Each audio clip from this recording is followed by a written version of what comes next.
사마천 사기에 보면은 영행열전이라고 하는 간신열전의 원형이 있습니다. 그래서 관심을 가지고 중국의 간신에 관한 연구도 좀 책자도 좀 보고 번역서도 내고 하다 보니까 뜻하지 않게 또 간신 전문가가 됐습니다. 왜 그러냐? 거의 이 방면으로 책을 내는 사람이 없습니다. 특히 우리나라는 간신에 관한 책을 내기가 대단히 힘든 나라입니다. 왜 그러냐? 문중에서 가만히 있지 않습니다. 예를 들어서 조선시대 같으면 아무래도 조선시대 때 사람들이 기록이 많으니까 간신으로 분류해서 책으로 내기가 쉽지 않습니까? 사료가 많다 보니까. 고려사에도 보면은 간신열전이 있습니다. 그래서 역사책에는 사마천이 영행열전 이후로 나중에는 다 간신열전을 기록을 해서 간신현상에 대한 경고로 남겨놨거든요. 우리도 조선 초기 때 고려시대사를 정리를 하면서 고려사에다가 간신열전을 남겨놨는데 여러분들도 잘 아시는 뭐 신돈이나 뭐 묘청이나 이런 사람들을 다 간신열전에 집어넣습니다. 근데 그거는 후대의 평가가 잣대가 들어가 있다 보니까 시비가 좀 있어요. 그리고 조선 500년 동안 혈연, 지연, 문중 의식이 너무 강하게 우리에게 유착이 되다 보니까 엄연히 옳고 그르고 잘못되고 그릇된 것인지 아는데도 불구하고 거기에 대해서 나서가지고 이야기를 못했습니다. 그래서 예를 들면은 한명회 같은 사람은 분명히 간신열전에 넣어도 충분히 자격이 있는 인물인데 그 한명회를 간신열전에 넣어가지고 책을 써냈다가는 청주환 씨 집안에서 가만히 안 있거든요. 그죠? 테러 당합니다. 실제로. 그 명량인가 하는 그 영화의 그 이순신 장군 밑에 그 배씨성을 가지고 있는 장소를 조금 못나게 그렸다고 배씨 문중에서 가처분 신청 내고 그랬거든요. 그래서 우리나라는 조금 그런 부분들이 힘듭니다. 그리고 조선시대사를 그 비판적인 안목으로 건드리는 것도 상당히 어려운 그런 상황이 아직까지도 그렇습니다. 그런 문중의식이 굉장히 강하기 때문에 일제시대 때 식민사학자들이 남겨놓은 식민사관을 극복하는 것도 굉장히 우리한테는 필요하고 또 청산하는 일도 필요하지만 그보다 앞서가지고 먼저 해결해야 될 부분은 조선시대 때 문제점들을 왕조사관을 극복하는 것도 굉장히 급선무 가운데 하나입니다. 우리가 근대화 들어오면서 그 민중들의 의식을 가지고 민중들이 개혁을 통해 가지고 민주정권을 세우지 못하고 개혁 운동들은 전부 다 실패하지 않습니까? 위로부터의 개혁 운동, 갑신정변, 갑오경장 다 실패했고 아래로부터의 혁명도 동학농민 혁명운동도 실패로 끝나고 근대화를 자체적으로 이행하지 못하고 나라를 빼앗겨버리는 바람에 그리고 해방되고 난 이후로 급속도로 소위 서구식 민주주의가 들어와가지고 전부 다 중첩되어 있는 그런 상황입니다. 그래서 이걸 털어내지 못하다 보니까 찌꺼기들이 굉장히 잔재들이 많습니다. 역사는 교집합입니다. 원 두 개를 이렇게 여러분들이 그리시면 이쪽에 과거가 있고 이쪽에 미래가 있지 않습니까? 그 과거가 미래를 많이 잠식하고 있으면 현재가 그만큼 겹쳐 있다는 거죠. 그러니까 왼쪽에 과거 원이 오른쪽 미래 원을 많이 잠식하고 있고 잠식되어 있는 부분이 현재거든요. 그러니까 과거를 떨쳐내지 못하면은 미래 부분이 잠식을 당합니다. 그래서 과거사 청산이 얼마나 중요한 거냐 그러면 미래로 가기 위한 굉장히 중요한 디딤돌이 되는데 그 부분이 우리는 지금 많이 겹쳐 있습니다. 즉 식민잔재가 겹쳐 있고 일제잔재가 겹쳐 있고 왕조잔재가 많이 현재 겹쳐져 있는 그런 상황입니다. 그래서 그런 교집합 현상 가운데에서 특수한 현상이자 어떻게 보면 권력이 존재함으로써 나타날 수밖에 없는 보편적 현상이기도 한 현상이 바로 간신 현상입니다. 그래서 권력이 한 사람에게 집중되어 있던 왕조 체제 내에서 간신이라는 존재는 거의 뗄래야 뗄 수 없는, 권력자와 뗄래야 뗄 수 없는 관계가 아닌가. 그래서 간신 현상이라고 하는 이름까지 나올 만큼 이게 보편적인 현상으로서 자리를 잡고 있습니다. 그래서 그 현상을 좀 중국사를 통해서 짚어보고 우리한테는 이런 현상들이 없었는가 또는 뭐 현재는 없는가 이런 부분들을 짚어보는 그런 시간을 갖도록 하겠습니다. 간신현상을 연구하고 있는 중국 서적에서 나오는 책 가운데에서 또 간신에 관한 열전을 남겨놓은 경고성의 다양한 기록들에서 나오는 이구동성으로 나오는 것 중에 하나가 뭐냐 그러면 나라를 흥하게 만드는 데는 열충신으로도 부족하지만 나라를 망치는 데는 간신 하나로 충분하다 라는 아주 유명한 명언이 있습니다. 우리가 실질적으로 불과 몇 년 전에 겪었어요. 그죠? 그래서 오늘 강의 순서는 역사의 법정에는 공소시효란 없다라고 하는 제가 책에서 썼던 말부터 시작해서 간신현상에 대한 경고, 역대 기록들, 그 다음에 간신과 이란성 쌍둥이이자 숙주이자 기생충의 관계와 같은 어리석은 군주하고 간신의 관계 문제, 그 다음에 거기에 대한 방비책은 뭘 어떻게 세워야 되는가라는 부분들에 관한 이야기로 걸어가 보도록 하겠습니다.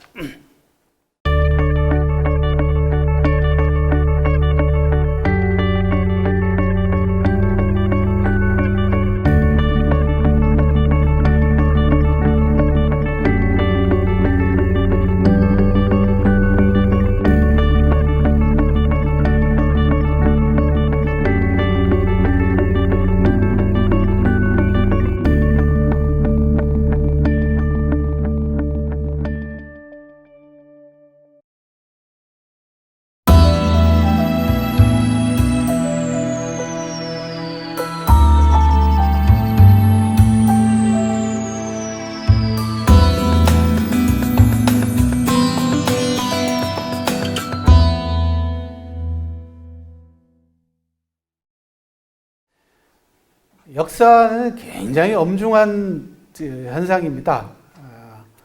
역사의 평가를 두려워하지 않기 때문에 또는 그 평가조차도 막을 수 있다 또는 그 평가를 건너뛸 수 있다라고 생각하는 오만한 생각 때문에 간신들이 나타나게 되고 어리석은 권력자들이 나타나는 겁니다.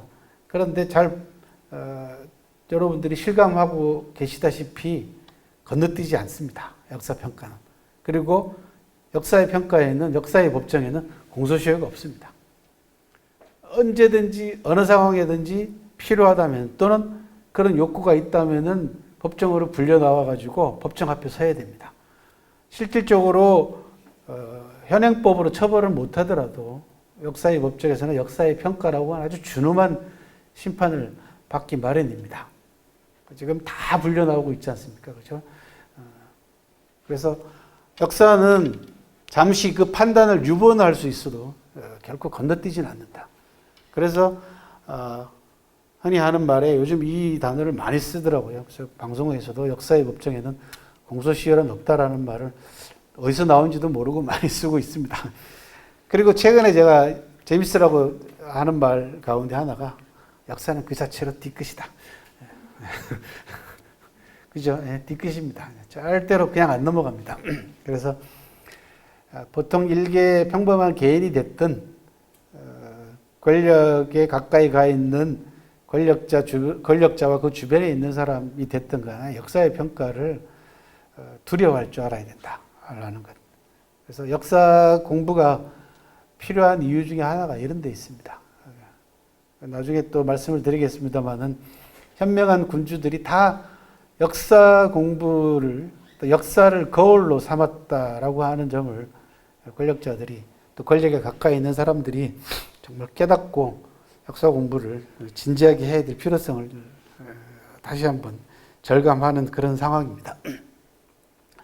사마천은 역사의 중요성에 대해서 이렇게 얘기를 합니다. 전사지 불망한 후사지 사야다 라는 아주 유명한 명언을 남겼습니다. 진시황 본기에서 앞일을 잊지 않는 것은 뒷일의 스승이 된다 라는 아주 유명한 명언을 남겼고, 이 10글자를 중국 사람들은 전사불망 지자를 빼고 후사지사라고 하는 8글자로 줄여가지고 어디다가 갖다가 걸어놨냐 그러면 남경 대학살 기념관에다가 걸어놨습니다. 제가 지난달에 남경 대학살 기념관을 다녀왔습니다. 3번째로 다녀왔는데 갈수록 이제 규모도 커지고 전시관도 더 많이 생겼는데, 중국 사람들은 과거사를 대단히 중시하는 민족입니다. 역사와 문화를 어느 민족보다도 중시하는 민족입니다. 과거를 중시하는 민족입니다. 중국 사람들에게 과거는 지나간 시간이 아니라 오래된 미래이고 축적된 경험이자 축적된 지혜입니다. 그래서 그 일제가 남경을 침공해서 공식적인 기록으로는 현재 30만 명을 학살했다라고 하거든요. 그래서 30만이라고 하는 숫자와 더불어서 전사불망 후사지사다라고 하는 8글자가 남경 대학살 기념관 메인 홀에 붙어 있습니다. 그만큼 지난 과거가 얼마나 미래에 영향을 미치는가, 또 잊지 말아야 되는가라는 부분들을 강조하고 있습니다. 남경 대학살 기념관은 정식 이름은 중국 사람들은 남경 대도살 기념관이라고 합니다. 한자로는 도살이라고 써 있습니다. 그러니까 우리는 되게 도살하면 짐승들한테 쓰는 단어이다 보니까 그냥 학살로 하는데, 정식 명칭은 대도살 기념관입니다. 사마천은 자서전에서 이렇게 얘기합니다. 태사공 자서에서 술왕사 지례자 또는 사례자라고 합니다. 지난 일을 기술해서 다가올 일을 안다 라고 하는 역사의 미래 예견력을 얘기를 하고 있습니다. 그러니까 역사는 단순하게 지나간 과거사의 기록만이 아니라 앞으로 다가올 일을 알게 하고 생각하게 만들어주는 미래 예견력을 갖추고 있다라는 겁니다. 첫 시간에 그런 말씀을 잠깐 드렸던 것 같은데, 역사 공부의 중요성은 두 가지입니다. 하나는 지금 사마천이 얘기한 대로 미래 예견력입니다. 그러니까 역사책을 많이 읽고 여러분들이 생각을 많이 깊이 있게 하다 보면은 미래에 대한 예견력이 생긴다는 거죠. 당장 나 자신부터 앞으로 어떻게 살아야 될 것인가라는 부분에 대한 성찰이 이루어지죠. 그것 자체가 미래에 대한 예견력으로 이어지고, 또 하나 두 번째 현실적으로 가장 중요한 기능 가운데, 역사의 기능 가운데 하나는 상황 대처 능력이죠. 상황 대처 능력도 미래의 예견력하고 똑같습니다. 주어진 상황을 많은 사례들을 읽고 공부함으로써 자기한테 혹시나 닥치게 될 상황에 대해서 대처하는 능력이 생기는 겁니다. 그 상황 대처 능력은 결국은 미래 대처 능력하고 똑같죠. 미래에 혹시나 발생할지도 모르는 일. 국가의 기능 자체가 원래 그런 겁니다. 국민들, 백성들 사이에서 벌어질 수많은 경우의 수를 어떻게 대비할 것인가라고 하는 미래 대비 능력을 갖춘 정부가 좋은 정부고 훌륭한 정부가 되는 것이고, 그렇지 못한 국가와 정부는 무능한 정부와 국가가 되는 거죠. 그죠? 그리고 후진국이죠. 뒤에 부분은. 그래서 통계를 내고 수치를 가지고 그 다음에 조직력을 가지고 시스템을 통해 가지고 일어날 수 있는 다양한 경우의 수를 대비하는 것이 정부가, 국가가 해야 될 역할이고, 가정에서는 가장이나 부모들이 바로 수입을 통해 가지고 우리 집안의 살림 규모와 이런 부분들을 다 예견하고 예상해서 수입과 지출을 결정하는 것이고, 그리고 나이 들어서 내가 어떻게 살 것인가라고 하는 노년을 대비하는 것도 다 미래 예측 능력 아니겠습니까? 그죠? 그런 것들을. 이게 역사 공부를 하게 되면은 그런 미래 예견력, 예측 능력과 상황 대비 능력이 생긴다라는 거죠. 그런 점에서 역사 공부의 중요성은 뭐 굳이 말씀을 안 드려도, 다만 지금까지 우리나라 교육 체계에 있어서 역사 교육 시간이 이런 부분들을 얘기를 해주지 않고 그냥 전략 과목으로, 점수 따는 과목으로 전락을 해버려서 그렇지, 실제로 역사 공부는 굉장히 재미있고, 그죠? 시뮬레이션을 다양하게 할 수 있는 과목으로서 어떤 과목보다도 부가가치가 충분한 그런 과목이다. 그런 말씀을 드릴 수가 있겠네요.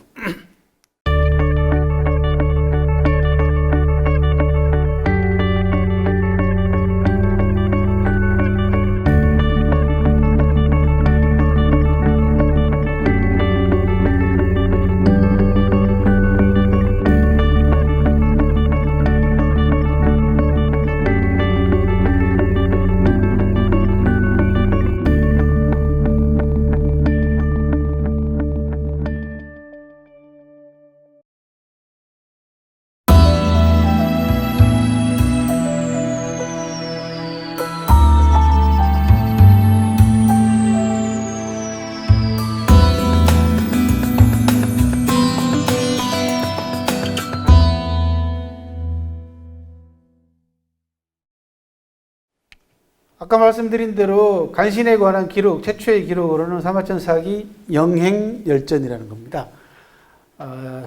영자는 누군가의 비위를 맞춘다라는 뜻입니다.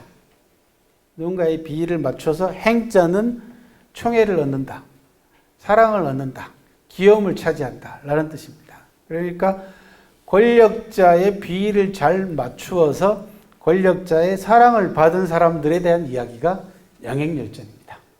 이게 나중에 본격적으로 간신열전으로 변모하게 됩니다.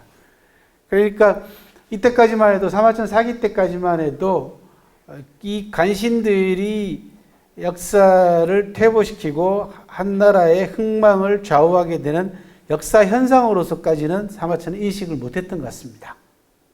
그래서 자기 당대와 또 그 전에 있었던 실질적으로 재능은 없으면서 별다른 학식도 없으면서 오로지 권력자의 눈에 들어서 권력자의 비위를 잘 맞춰가지고 한 시대를 풍미했던, 잘 먹고 잘 살았던, 지나치게 그죠, 과분하게 사랑을 받았던 자들에 대한 기록을 남겨놓음으로써 나중에 간신 현상을 진단하게 만들어주는 이게 하나의 바로미터로서 기록으로 좋은 훌륭한 기록으로 남게 됐습니다. 이 영행열전에서 사마천은 이렇게 얘기를 합니다. 속담에 힘써 농사 짓는 것이 풍년을 만나는 것만 못하고 착하게 벼슬살이하는 것보다 군주에게 잘 보이는 것만 못하다라고 했는데 정말이지 헛말이 아니다. 여자만 색으로 잘 보이는 것이 아니라 벼슬살이에도 그런 것이 있더라. 남자들도 그 짓을 하더라라는 겁니다. 그러면서 심하거나 사랑하고 미워하는 감정이 때에 따라 변하는 것이 미자의 행정은 후세 사람에게 영행이 무엇인지 잘 보여준 것으로 이로써 백세 뒤의 일도 알 수 있는 것이다 라고 해서 이 영행 현상을 통해 가지고 미래의 권력자들에게 경고를 남겼습니다. 그래서 이런 사례들을 통해 가지고 권력자들이 주변에서 자기 자신에게 비위를 맞추려고 하는 자들을 얼마나 조심하고 경계해야 되는가라는 그런 부분들을 얘기를 하고 있습니다. 그 이후로 역대 중국 정사와 역사책에는 간신전들이 마련됩니다. 그 몇 구절을 소개하면 이렇습니다. 요사라고 하는 책에 보면은 간신에 대한 기록을 남겨서 군주와 신하가 경계와 기감으로 삼게 했다. 송사에는 국가에 있어서 정의와 사악함의 변별은 심각하고 중요하지 않을 수 없다. 사악한 자는 칡넝쿨처럼 패거리가 있어 서로 감싸주고 쏘게야만 합니다. 군주가 이를 가릴 줄 알면 홀리지 않습니다. 라고 하는 고려사 기록도 남아 있고요. 순자에 보면은 공자님께서 제거해야 될 사악한 간신 5가지 유형을 거론을 하고 있습니다. 상당히 오래된 기록 가운데 하나입니다. 통치자가 제거해야 될 인물에는 5가지 유형이 있는데 도둑질을 하는 자는 거기에 포함되지 않는다. 그러니까 도둑질하는 자보다 더 심각한 5 유형의 간사한 자들이 있다는 거죠. 첫째, 마음을 반대로 먹고 있는 음음한 자.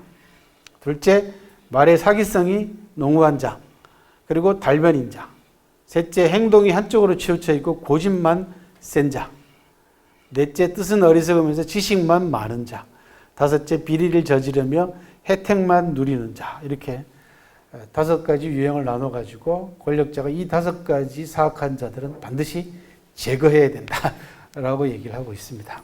이게 순자에 나오는 공자의 말씀이었습니다.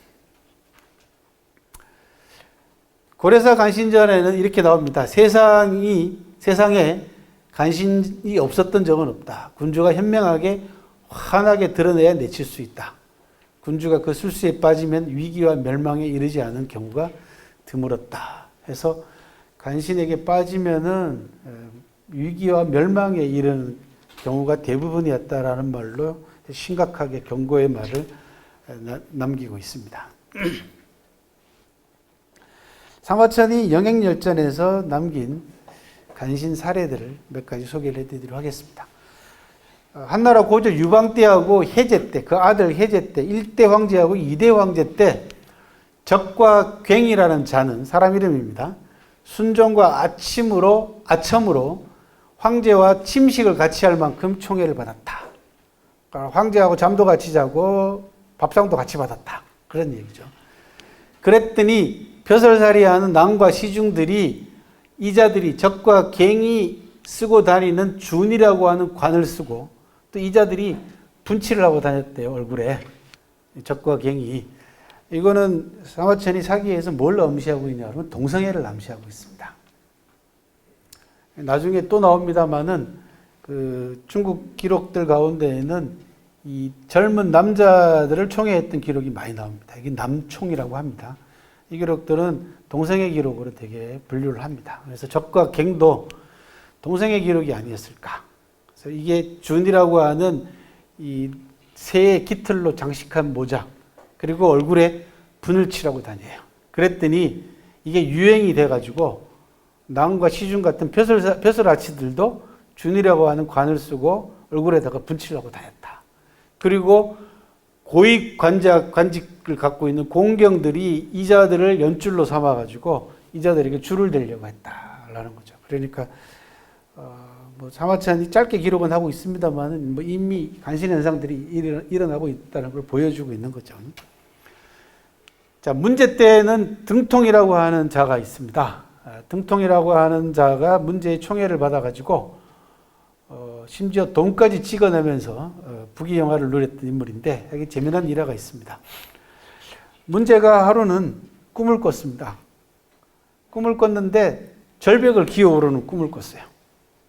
이 절벽을 다 한 발만, 한 손만 뻗치면 절벽까지 이제 다 기어오르는데 이게 마지막 손을 뻗기가 힘든 거예요. 그래서 끙끙거리고 있는데 왼자가 누른 모자를 쓴 왼자가 손을 뻗어가지고 문제를 절벽 위로 끌어올려줬어요. 그래서 끌어올리는 이 자의 이 옷을 이렇게 겨드랑이 밑을 보게 됐어요. 올라가면서 이렇게 끌어올리니까 이게 옷이 손을 드니까 보일 거 아니에요. 그랬더니 겨드랑이가 터져 있었다. 그런 꿈을 꿨어요. 근데 이게 누런 모자를 쓴 사람들은 뭐 하냐 그러면은 그 황두랑이라고 해가지고 황제의 배를 운전하는 사람입니다. 황제가 이제 그 연못에 놀러 가면은 이렇게 배를 저어주는 사공이에요.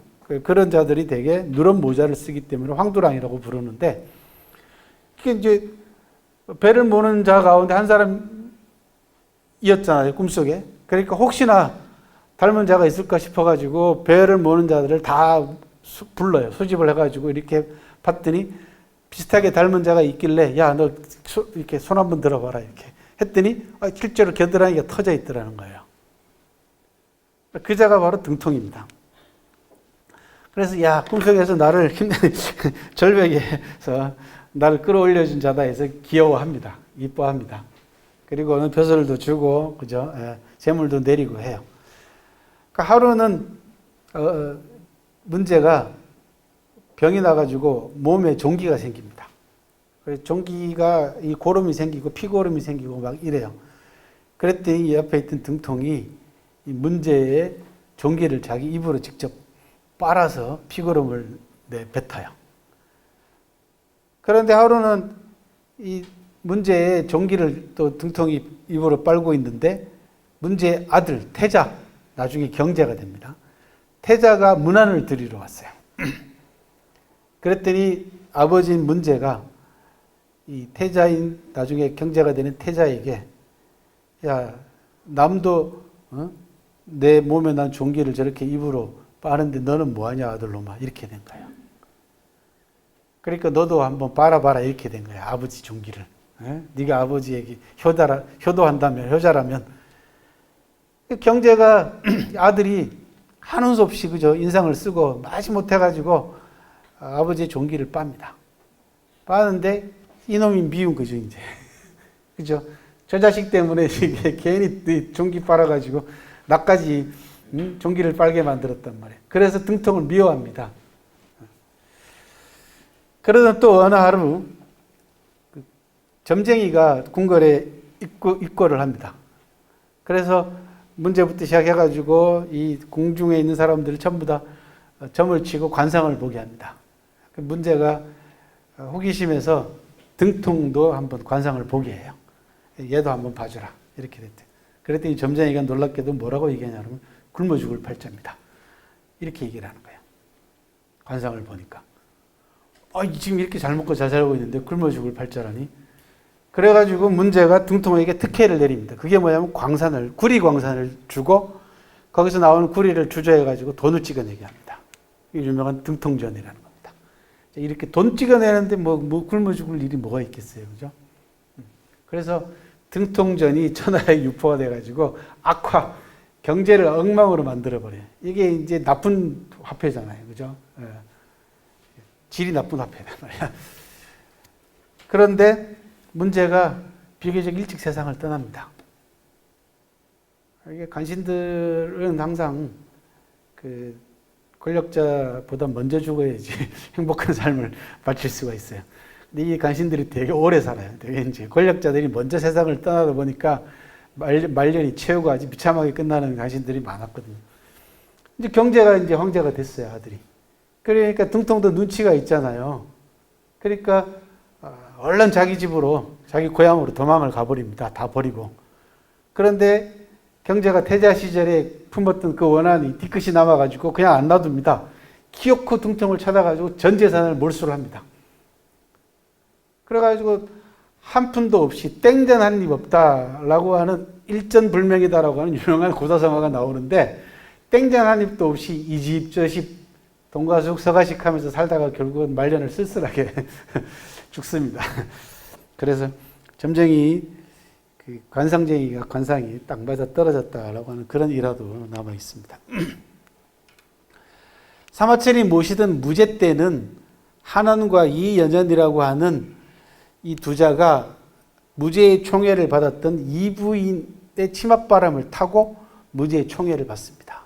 그런데 이 자들이 들어와가지고 궁궐에 들어와가지고 궁녀들하고 윤관을 하는 등 궁궐을 아주 엉망으로 어지럽힌 그런 또 사례가 있었습니다. 그래서 이런 사례들을 하마천이 소개를 하면서 아까 말씀드린 대로 벼슬살이 하는 데에도 보면은 권력자의 비위를 맞춰가지고 총애를 이렇게 얻으면서 출세를 한 자들이 있다.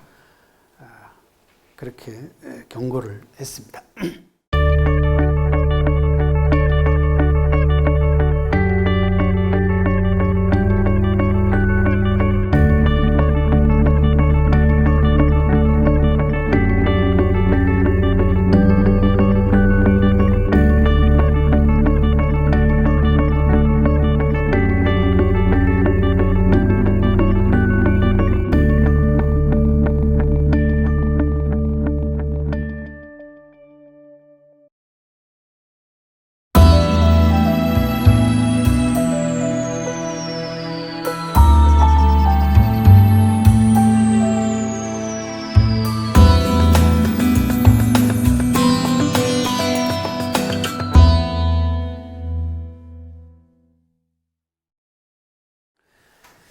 제가 책을 내면서 이 수천 년간에 걸친 중국도 왕조 체제를 수천 년 겪었고 우리도 왕조 체제를 2000년 가까이 겪었지 않습니까? 그러니까 권력이 한 사람에게 집중되어 있던 전제 왕권 체제 내에서 간신 현상의 근원을 따지고 뿌리를 따지고 들어가 봤더니 이런 현상들을 만나게 됩니다. 가장 중요한 글자 하나가 탐이더라.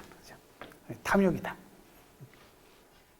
탐욕에는 여러 종류가 있습니다. 재물을 탐하는 탐재, 자리를 탐하는 탐의, 권력을 탐하는 탐권, 그리고 색을 탐하는 탐색이 있더라는 거죠. 그런데 이것이 따로따로 떨어져 있는 것이 아니라 대부분 다 이어져 있습니다. 거의 공통적으로 나타나는 현상 가운데 하나더라는 거죠. 그 가운데 가장 중요한 것은 권력이죠. 권력을 가지게 되면은 탐재, 탐의, 탐색이 같이 따라옵니다. 그래서 권력을 차지하기 위한 간신들의 노력이라는 건 정말 상상을 초월할 만큼 온갖 기발한 방법과 그 심술이라고 합니다. 마음 씀씀이가 보통이 아니었습니다. 그래서 간신들은 되게 다 영악합니다. 영리합니다. 그리고 위장과 속임수에 능합니다. 그래서 간신들의 본질을 정확하게 파악하려면 거기에 대한 대비, 또 거기에 대한 공부, 그 공부라는 결국 역사 공부가 되겠죠. 그죠?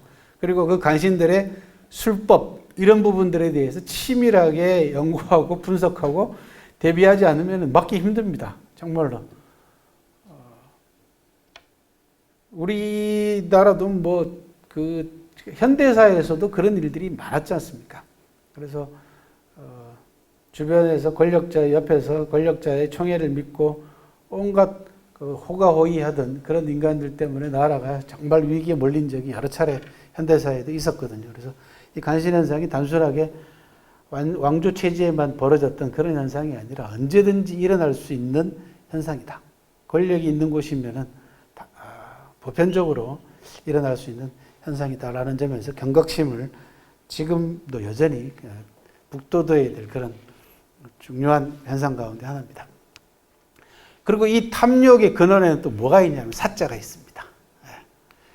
그래서 사심, 사리, 사욕, 이 나만 잘 살면 되고 내 집만 잘 살면 된다라고 하는 이 사사로움이 결국은 탐욕으로 이어지고 그것이 나중에 권력과 연결되게 되면 관신현상으로 이어지게 되는 그런 그 연결고리를 갖더라는 겁니다. 그리고 이 사이면에는 인간이 가지고 있는 본성 가운데에서 부끄러움을 모르는 불치가 들어가더라라는 겁니다. 그래서 탐과 사와 치를 연결을 해봤습니다. 그래서 이 불치도 굉장히 중요합니다.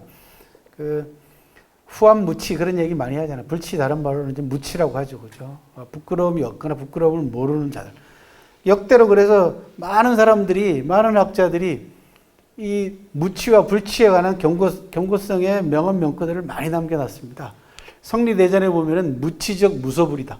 부끄러움이 없으면 못할 짓이 없다라고 하는 아주 유명한 명언을 남겼고요.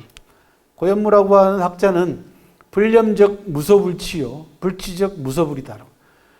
청렴하지 못하면은 받지 않는 것이 없고 뭐든지 다 받는다는 겁니다. 예, 뇌물 얘기합니다. 불치적 무소불이다.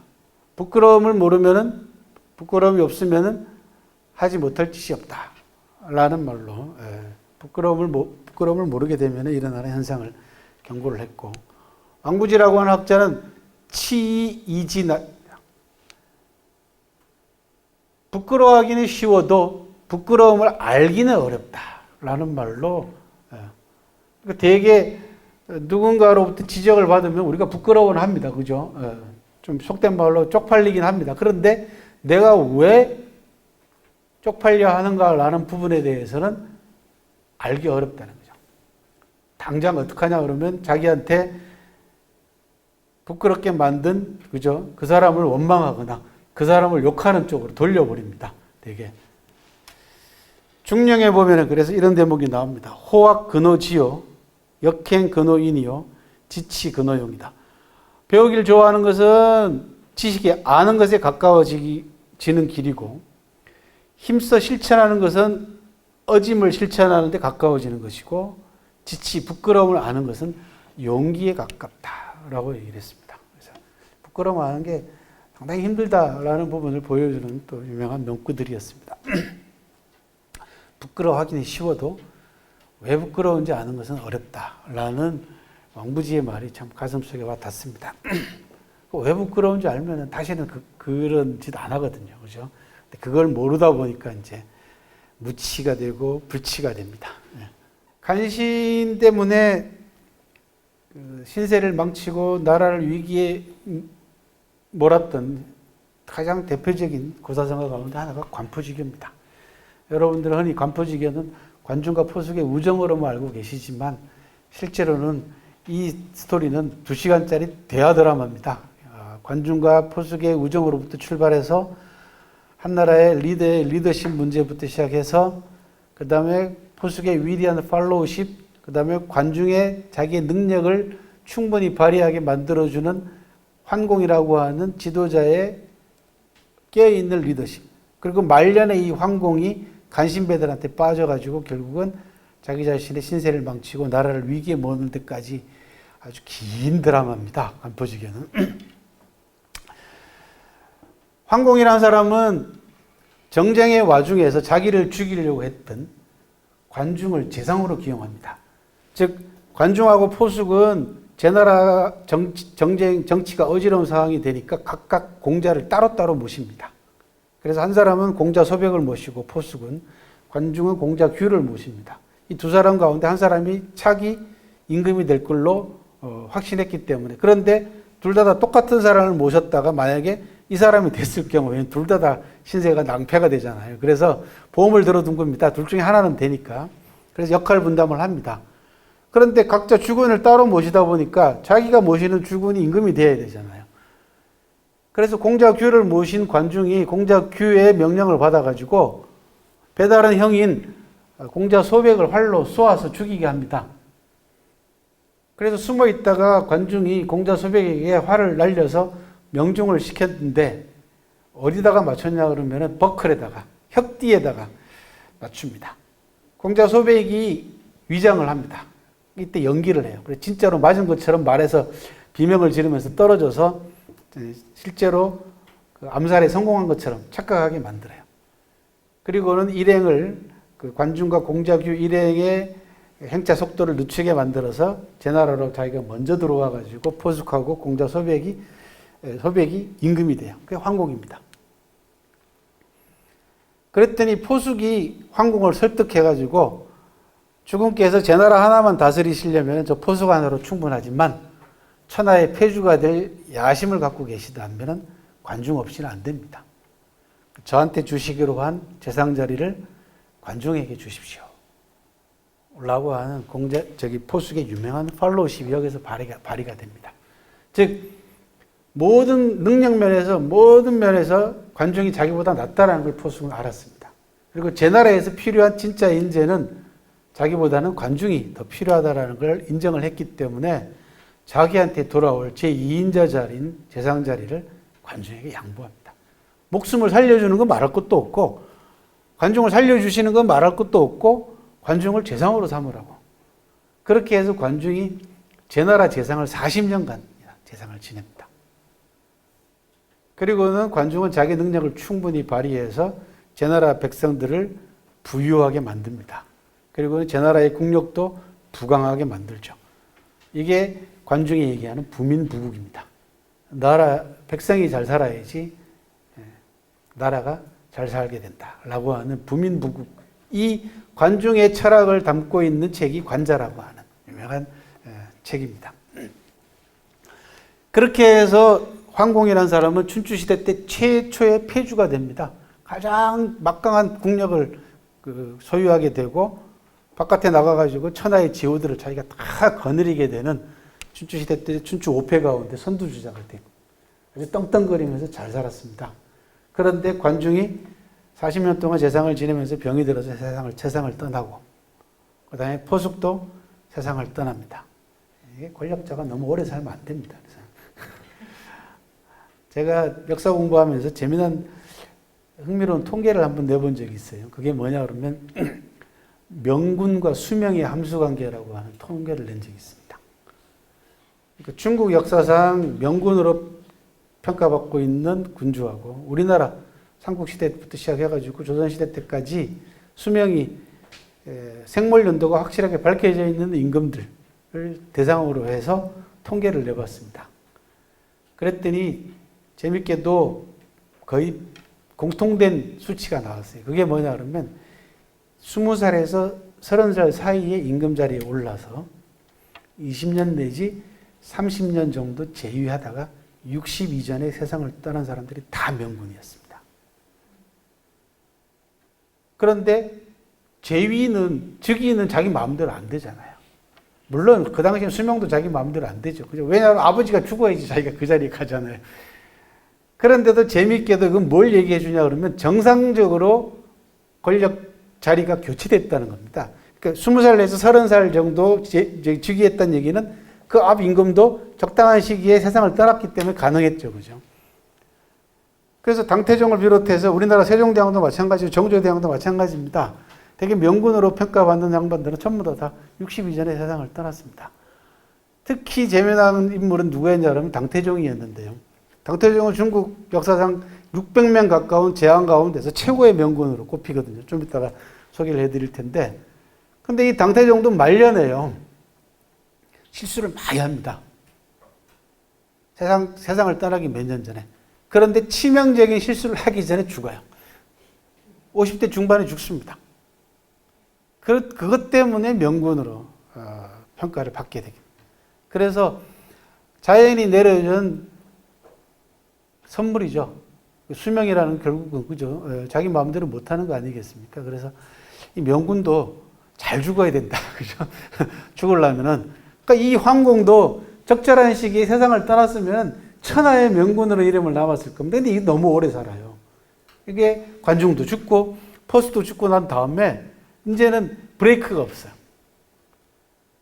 처음에 관중을 만나가지고 황공이 테스트를 합니다.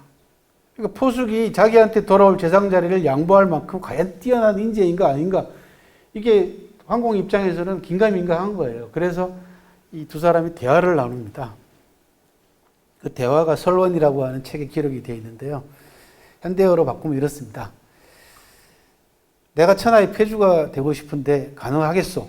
라고 관중에게 물어봅니다. 재상 자리를 제안하기 전에. 그랬더니 관중이 No problem. 문제 없습니다. 근데 나한테 약점이 많다. 그게 뭡니까? 내가 술을 좋아한다. 술 한번 마셨다 그러면 보통 2박 3일은 마셔야 된다. 그랬더니 관중이 문제 없습니다. 내가 여자도 좋아한다. 10여자 안 모자란다. 그랬더니 관중이 그것도 문제 없습니다. 나 또 있다. 뭡니까? 내가 사냥도 좋아한다. 옛날에 권력자에게 그 주색과 사냥은 치명적인 약점으로 작용하는 경우가 많았습니다. 왜냐하면 이게 다 사람을 약간씩 미치게 하는 요소들이 있거든요. 사냥도 마찬가지거든요. 사냥 나가서 사냥에 빠져가지고 몇 달이고 안 돌아오다가 나라 빼앗기는 임금들이 많아요. 그 사이에. 쿠데타가 일어나가지고. 그리고는 술하고 주색 때문에 나라 망한 케이스는 많지 않습니까? 뭐 오죽하면은 그죠. 주지중림 그런 얘기 나오잖아요. 그런데 이 세 가지를 다 좋아한다는데도 관중이 문제가 없다고 얘기하는 거예요. 그랬더니 황공 입장에서는 이 친구가 지금 재상 자리가 탐에 나가지고 전부 다 일부러 그런 거 아닌가 싶어서 물어봅니다. 그러면은 내가 어떻게 해야 되냐? 어떻게 하면 내가 이걸 다 누리고도 천하의 폐주가 될 수 있겠냐? 그랬더니 관중이 아주 유명한 리더십 5단계를 얘기를 합니다. 이게 중국 역사상의 천하의 명장면 가운데 하나입니다. 첫 번째, 지인하십시오. 사람을 아십시오. 알지자 사람인자입니다. 쉽습니다. 그러니까 그 유명한 사람들 말은, 훌륭한 사람들 말은 다 쉽습니다. 알고도 쓰지 않으면 안 됩니다. 그러니까 쓰십시오. 용인하십시오. 그래서 쓸 용자 사람인자입니다. 쓰시는데 그냥 쓰시면 안 됩니다. 소중하게 쓰십시오. 중용하십시오. 라고 얘기합니다. 중용은 높은 자리를 주거나 월급을 많이 주는 게 중용이 아닙니다. 소중하게 쓰는 걸 중용이라고 합니다. 그 다음 쓰셨으면 맡기십시오. 위임하십시오. 라고 얘기합니다. 그러면서 제일 마지막으로 이 네 가지를 모두 다 실천하시고도 요게 안 되면 다 말짱 두루묵이 됩니다. 그게 뭐냐? 원소인하십시오. 소인배를 멀리하십시오. 그러니까 다 해놓고도 측근 정치하지 말라는 겁니다. 우리나라 실제로 경영자들 가운데 이런 사람들 많습니다. 그러니까 다 실천하고도 꼭 자기하고 가까운 사람 하나를 옆에다가 붙여놓고 이 사람을 감시하게 만드는 거예요. 이게 소인배 정치입니다. 원소인. 그래서 소인배를 멀리 하십시오. 라고 얘기를 했거든요. 듣고 보니까 황공이 참 좋은 말이긴 한데 한 가지 드는 의문이 있는 거예요. 그게 뭐냐 그랬더니 뭔가 했더니 자기가 할 일이 없는 거예요. 그래서 물어봅니다. 나는? 그랬더니 가만히 계십시오. 그래서 40년 동안 관중한테 맡겨놓고요. 누릴 거 다 누리고 삽니다. 수십 명의 첩을 거느리고 마시고 싶을 때 마시고 사냥 나가고 싶을 때 사냥 나가고 다 그러고 살았어요. 그리고는 관중이 병에 들어서 죽을 때가 됐잖아요. 황공이 병문안을 갑니다. 병문안을 갔는데 실질적으로는 형식적으로는 병문안이고 실질적으로는 뭐냐 그러면 그 후임자가 걱정이 되는 거야. 왜냐하면 지금까지 자기는 아무것도 안 하고 맡겨놓고 떵떵거리고 살았단 말이에요. 그런데 이제는 관중이 일어날 기미가 안 보이니까 아무래도 죽을 것 같으니까 후임자를 논의하려고 이제 병문안을 핑계로 갔어요. 아이고 일어나셔야 될 텐데 관중이 아무래도 가망이 없을 것 같습니다. 그랬더니 그러면 후임자를 누구로 했으면 좋겠냐? 포숙 살아 있습니다. 제가 그래서 CEO들한테 그 설문지를 돌렸어요. 이렇게 상황을 설명을 해주고 그랬더니 95% 가까이가 포숙을 후임자로 추천할 거다. 내가 만약에 관중이라면. 그리고 나머지 5% 정도는 잘 모르겠다 했어요. 인지상정이죠, 그죠? 그런데 놀랍게도 관중이 포숙을 추천하지 않습니다. 이 관포지교는 정말로 놀라운 스토리입니다. 자기한테 돌아올 재상 자리를 관중한테 양보한 것도 놀랍고, 그죠? 2인자 자리를 양보한 것도 놀랍고, 뭐 살려주는 것까지는 뭐 할 수 있겠는데. 그런데 그 추천을 받아가지고 재상을 40년씩이나 지낸 관중 입장에서 이제는 삶에 몇 년 산다고, 그죠? 포숙 이제 뭐 늙긴 했습니다만은 해먹으면 몇 년 해먹는다고. 포숙이 얼마나 인품이 훌륭한 사람입니까? 그런데 자기 후임으로 포숙을 추천하지 않습니다. 기록에는 어떻게 되어 있냐 그러면은 황공이 놀래가지고 포숙은 하고 반문하는 대목이 나옵니다. 그러니까 황공도 당연히 포숙을 후임으로 추천할 걸로 예상을 했던 거예요. 그랬더니 관정이 뭐라고 얘기를 하냐 그러면 포숙은 위인이 군자라. 사람이 너무 맑고 깨끗한 사람이라 모든 일을 굳고 그 다음에 온갖 그 복잡하고 지저분한 일까지 다 두루두루 처리해야 되는 재상 자리에 맞지 않습니다.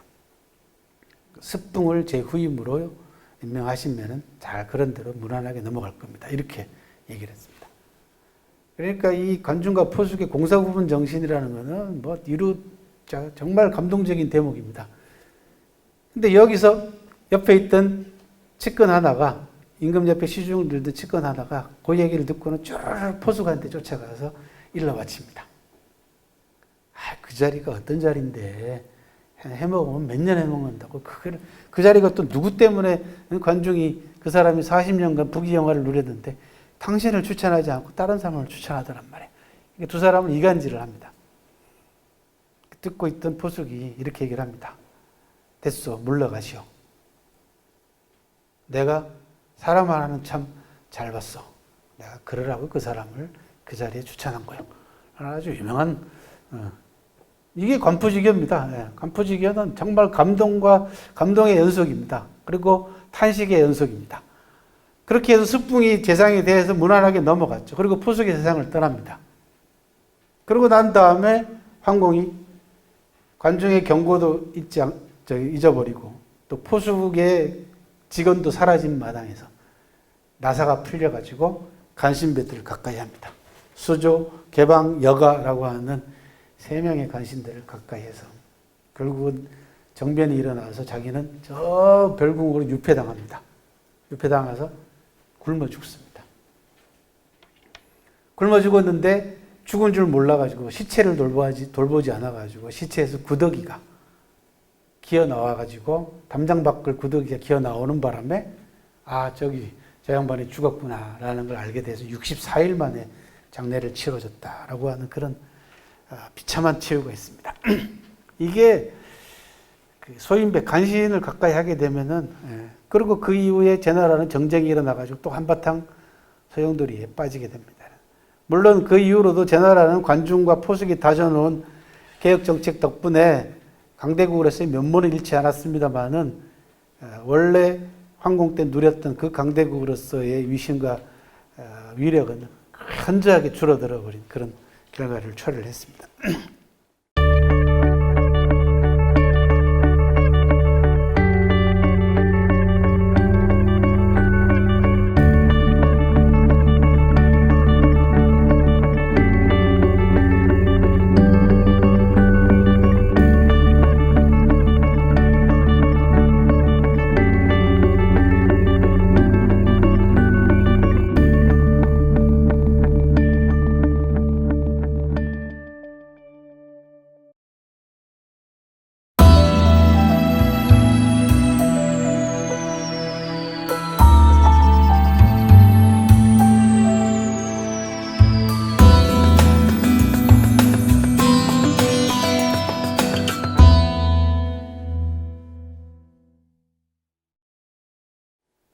춘추시대 때 오나라를 패권국으로 만들었는데 가장 결정적인 역할을 했던 오자서라고 하는 유명한 인물이 있습니다. 이 오자서는 자기 아버지하고 형님을 죽인, 자기는 원래 초나라 사람입니다. 오나라는. 평왕의 마술을 피해가지고 오나라로 망명 와서 오나라 왕 함려를 왕으로 만들고 그 아들 때인 부차 때까지 오나라를 부국강명으로 만들어서 오나라 군대를 끌고 자기 조국인 초나라를 쳐들어가서 죽고 없는 초나라 평왕의 무덤을 파헤쳐서 시체에다가 채찍질을 가하는 굴묘편시라고 하는 유명한 복수의 대명사가 오자서입니다. 중국 사람들이 굉장히 좋아하는 인물입니다. 왜? 중국 사람들은 은혜하고 원수는 대를 물려서라도 갚으라고 얘기를 했지 않습니까? 그래서 아버지의 원한을 반드시 갚았던 복수의 화신으로서 오자서를 그리고 굉장히 충직한 인물입니다. 그리고 오월쟁패의 주역입니다. 그런데 이 오자서가 두 번째 왕인 부차와의 갈등을 일으킨 데다가 같은 초나라 출신인 백비, 같은 초나라 출신이 되다 보니까 이 성품도 인품도 제대로 파악하지 않고 동병상련이라고 해가지고 백비를 임금에게 부차에게 추천을 해가지고 벼슬을 줍니다.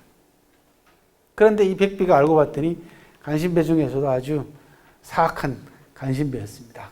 그래서 부차하고 오자서의 틈이 벌어진 것을 이용해가지고 끊임없이 부차에게 오자서를 모함을 합니다. 모함을 해서 결국은 오자서가 부차가 내린 검으로 자기 자신의 목을 그어서 자살하게 되는 아주 비참한 치유를 맞이하게 됩니다. 좀 고상하게 표현을 하자면 인정에 굴복한 이성, 그죠? 예. 대개 다, 이 정도는 괜찮겠지. 특히 벼슬을 하거나 공직에 있는 사람들이 대개 저 인정에 끌리게 되면은 결과적으로 나중에 큰 결과를, 아주 끔찍한 결과를 낳게 됩니다. 그래서 조금 냉정하더라도 잘라야 될 때 잘라야 되고 끊어야 될 때 끊어야 되는 게 공사구문 투철한 공직자의 자세가 아닐까 싶습니다. 오자서는 평생 일궈놓은 자기 자신의 모든 것들을 이 간신배인 백비 하나를 잘못 사람을 판단하는 바람에 자기 자신도 죽고 그 다음에 불과 몇 년 뒤에 오나라는 월나라에 의해 가지고 멸망합니다. 송나라 때 명장은 악비라고 하는 유명한 명장이 있습니다. 우리로 비유하자면 이제 이순신 장군 같은 인물입니다. 송나라는 금나라의 침공을 많이 받거든요. 그런데 악비가 이끄는 악가군만큼은 금나라하고 싸워가지고 늘 이깁니다.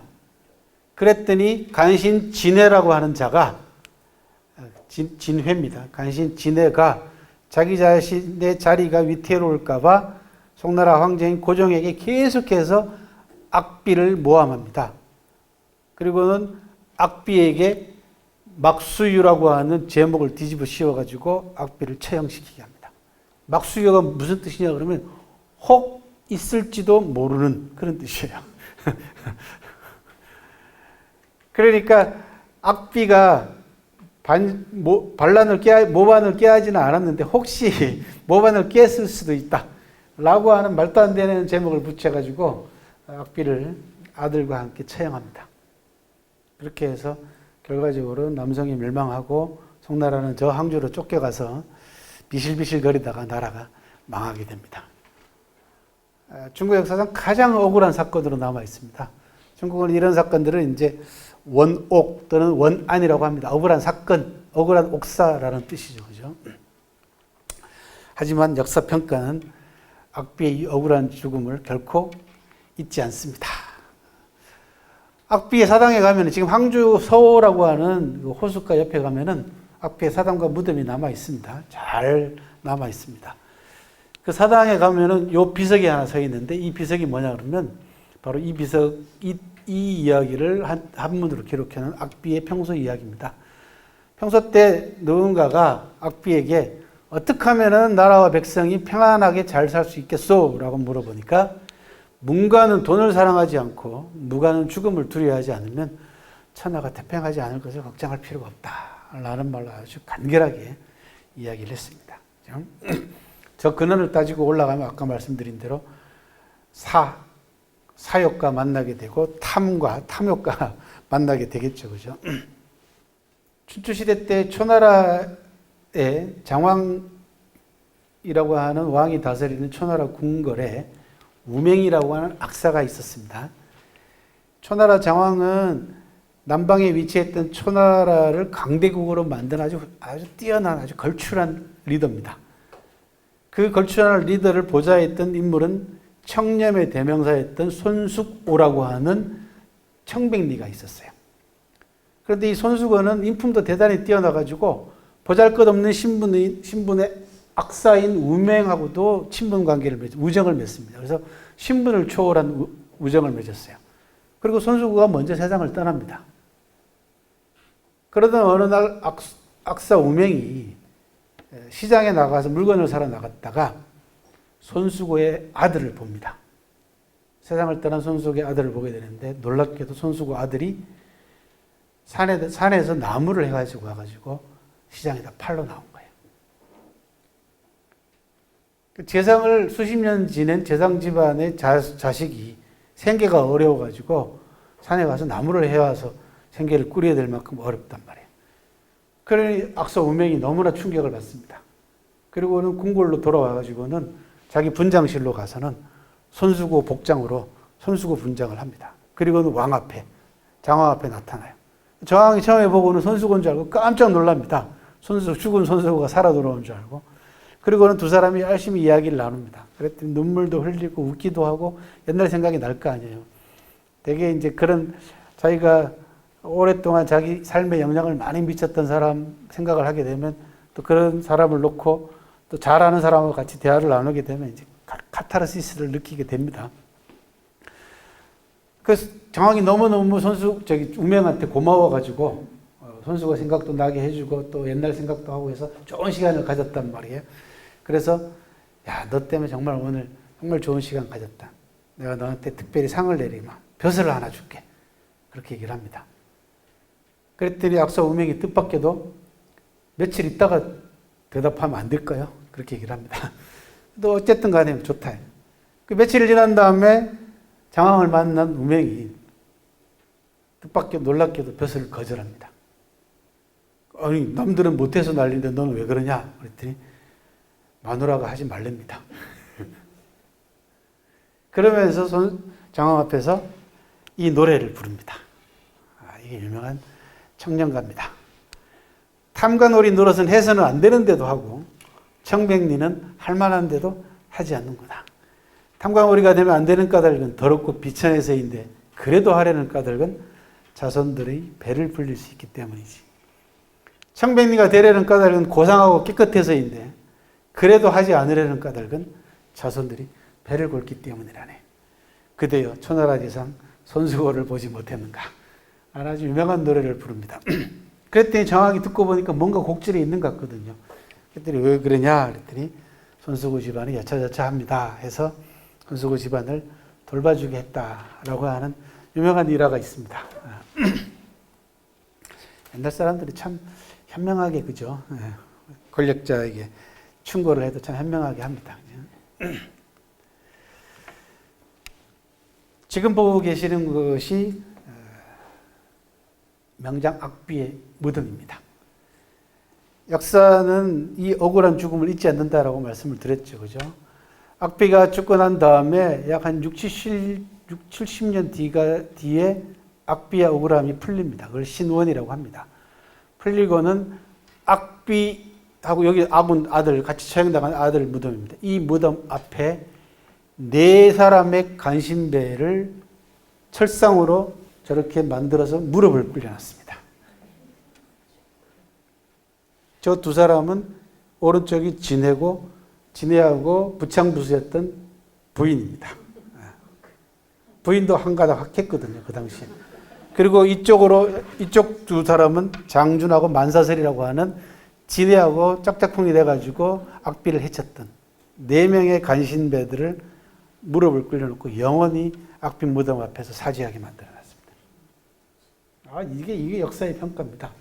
그런데 재미난 건요, 이 4개의 철상이 이게 이제 나중에 녹슬고 막 그죠, 헐면은 다시 주조를 하거든요. 여러 차례 주조를 했는데 요 진해는 다른 상보다 더 많이 주조를 했어요. 더 여러 차례 바꿉니다. 왜? 사람들이 지나다니면서 침을 많이 뱉다. 지금도 여기 잘 안 보이시지만 지금도 보면 여기 맞박이요. 뺀질뺀질해요. 그리고 때리고 이렇게 찰싹찰싹 때리고 침을 뱉어가지고 얼굴은 얼룩이 막 져 있어요. 그래서 이게 침이 독하잖아요. 그렇게 이제 부식이 빨리 돼요. 그래서 1000년 넘는 세월 동안 이 진해상은 여러 차례 다른 상보다 여러 차례 바꿉니다. 역사 평가가 무섭습니다. 그래서 아까 처음 말씀드린 대로 역사의 법정에는 공소시효가 없습니다.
마지막으로 그러면 이런 간신 현상을 어떻게 막을 것이냐라는 부분입니다. 참 어려운 부분인데 그 제도, 시스템, 법 이게 이제 기본적으로 갖춰져야 되겠죠, 그죠? 그런데 법만으로는 인간의 모든 행위를 건절할 수 없습니다. 그래서 인간이 가지고 있는 자기 자신의 셀프 컨트롤이든 자아 절제 능력이 반드시 있어야만 이게 가능합니다. 인성의 약점이라는 게 있기 때문에 웬만한 사람 아니고서야 끊임없이 공격해야 되고 끊임없이 공략해야 되면은 무너지거든요. 그죠? 그걸 막는 방법은 평소 때 자기가 어떤 공부를 어떻게 해서 자기가 어떤 이론으로 무장해 있는가. 이성에 굴복한다는 게 굉장히 어렵거든요. 그래서 이성에 굴복하는 건 참 큰 용기와 공부가 필요합니다. 그 대표적인 사례로 아까 말씀드린 당태종을 예를 드는데 그 먼저 당현종부터 방비책이 얼마나 어려운가를 보여줍니다. 당나라 현종은 집권 초반에 개원지치라고 해가지고 중국 역사상 최고의 전성기를 누립니다. 이 사람이. 그때 무슨 일화가 있었냐 그러면 하루는 그 정사를 마치고 후궁으로 돌아왔더니 현종을 보필하는 신료가 이제 내시겠죠. 그죠? 폐하 너무 요즘 일을 너무 많이 하시느라고 과로하시느라고 살이 많이 빠졌습니다. 야위였습니다. 이렇게 얘기하니까 현종이 이렇게 얘기합니다. 야, 나는 말랐지만 천하가 살찌지 않았냐. 당연히 내가 해야 될 일이다. 이랬던 사람이에요. 그런데 집권 후반기에 어떻게 됐습니까? 양귀비는 그 중에 일부분이고 완전히 향락과 사치에 빠져가지고 나라를 엉망으로 만들고 특히 알록산을 비롯해가지고 양국춘 같은 간신배들을 가까이 둠으로써 결국은 안사의 난이, 알록산과 사사맹의 난이 일어나서 수도인 장안이 점령당하고 결국은 쫓겨나가서 저 남쪽 총나라까지 도망다니다 간신히 나라를 반란을 수습하긴 했습니다만 결과적으로는 당나라는 이때 이후로 완전히 쇠퇴의 길을 걸을 수밖에 없었거든요. 그래서 몰락의 시작이 당나라 현종 때문에. 근데 원래 이 사람은 이랬습니다. 그만큼 어렵다는 겁니다. 그리고 또 말씀드리지만 너무 오래 살아요. 양귀비를 만났을 때 나이가 60이었거든요. 당나라 현종이. 이런 간신 현상을 막기 위한 여러 가지 대비책 가운데서 가장 모범적인 사례를 남기고 있는 사람이 당태종입니다. 당태종은 평소 때 뭐라고 얘기했냐면 나한테는 거울이 세 종류가 있다. 당태종의 삼감이라는 겁니다. 첫 번째, 내 모습을 비춰주는 진짜 거울. 옛날에는 이제 동거울이죠. 그죠? 그래서 동감이 있고, 그 다음, 내가 정치를 잘하고 있는지 못하고 있는지를 비춰주는 역사의 거울이 있다. 사감. 그리고 나의 언행이 지금 올바른 방향으로 가고 있는지 아닌지를 그때그때마다 바로바로 직언해주고 바로 잡아주는 사람 거울이 있다. 인감이다. 이게 직신, 즉 충직한 신하를 얘기를 합니다. 그 사람이 바로 위징이라는 사람입니다. 대표적인 인물입니다. 이 밖에도 많았습니다만은 위징이 어느 정도로 바른 말을 했냐 그러면 문무백관들이 다 있는 자리에서 당태종이 말 한마디를 가지고 꼬투리를 잡아가지고 당태종의 실언을 질책을 했던 사람입니다. 당태종이 어느 정도로 이 위징의 직언에 그 신물이 났냐 그러면 한 번은 이런 일이 있었어요. 하루는 조회를 마치고 후궁으로 돌아온 당태종이 씩씩거렸어요. 막 화가 이만큼 머리끝까지 나가지고 황후한테 내 이놈은 늙은이를 그냥 안 두겠다고 죽여버려야 되겠다고 막 화를 냅니다. 황후가 장손 황후인데 폐하 왜 그러십니까? 이놈은 늙은이가 별것도 아닌 걸 가지고 신하들이 다 있는 자리에서 나를 또 오늘 또 망신 줬다고.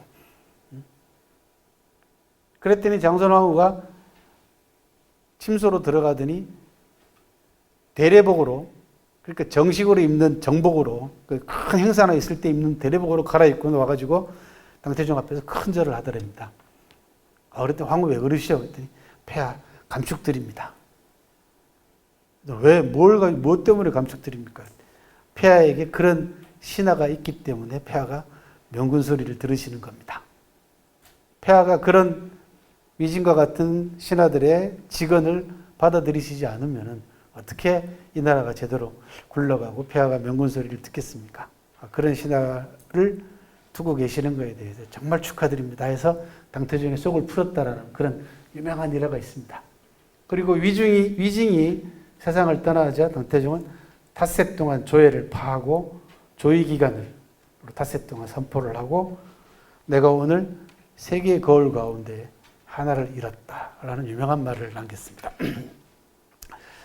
한 번은 신하가 당태종이 예비 관료가 저 사람이 어떤 사람인지 저 사람을 기용해야 되는지 말아야 되는지 고민하고 있었더니 신하 하나가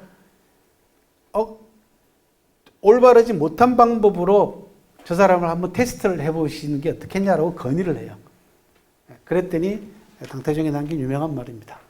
근원이 흐리고서 어찌 아랫물이 맑기를 바라느냐. 그러니까 군주가 올바르지 정당치 못한 방법으로 신하를 테스트해보세요. 어떻게 신하들한테 너희들은 바르게 살아라 라고 얘기할 수 있겠느냐라는 말로 유명한 말로 면박을 줬던 일화도 있고요. 그 다음 늘 했던 이야기, 물은 배를 띄울 수도 있고 가라앉힐 수도 있다. 백성은 물과 같은 존재다라는 아주 유명한 말을 하기도 했습니다. 그렇게 해서 정관지치라고 하는 중국 역사상 최고의 전성기를 누릴 수가 있었습니다. 즉 권력자가 깨어있지 않으면 간신현상을 막는 것은 대단히 어렵다. 그리고 끊임없이 자기 자신을 경계하고 아까 말씀드린 대로 이런 역사 현상들에 대해서 경각심을 가지고 공부하고 준비하지 않으면 막기 어려운 게 간신현상이다. 왜? 그만큼 간신들이 치밀하거든요. 술수도 교묘하고 그리고 인성의 약점을 절묘하게 파고들기 때문에 그것을 견뎌낸다는 건 굉장히 어려운 상황이고 지금까지 왕조체제에 남아있던 유명한 명군들보다 어리석은 군주들이 훨씬 더 많았다는 사실입니다.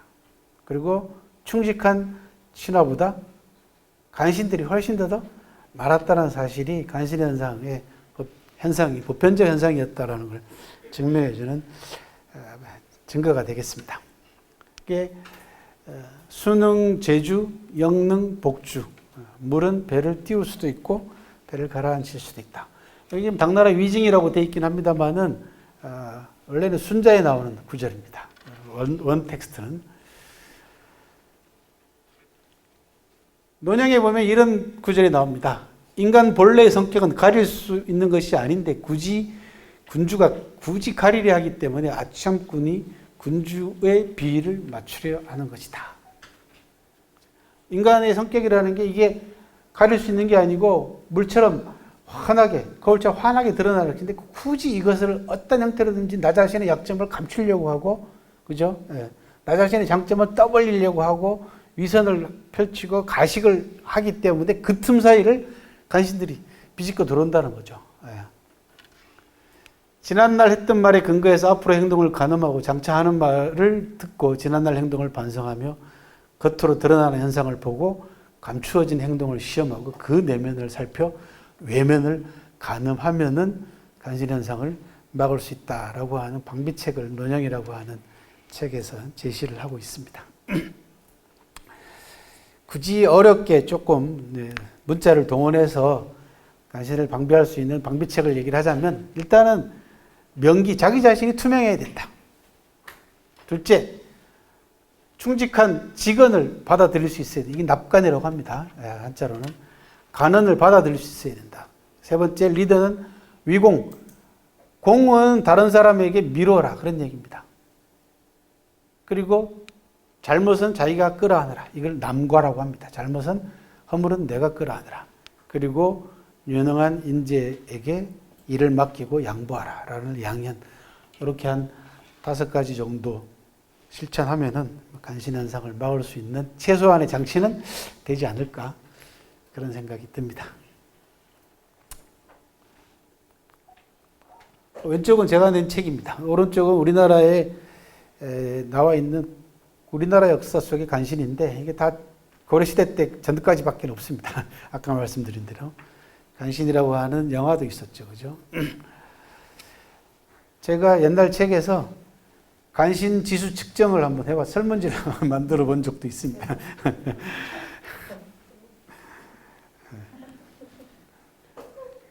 대단히 조직 내에서 저거를 갖다가 쓰려고 하는 사람들이 많았어요. 그래서 뭐 여러분들한테 굳이 그걸 할 필요는 없고요.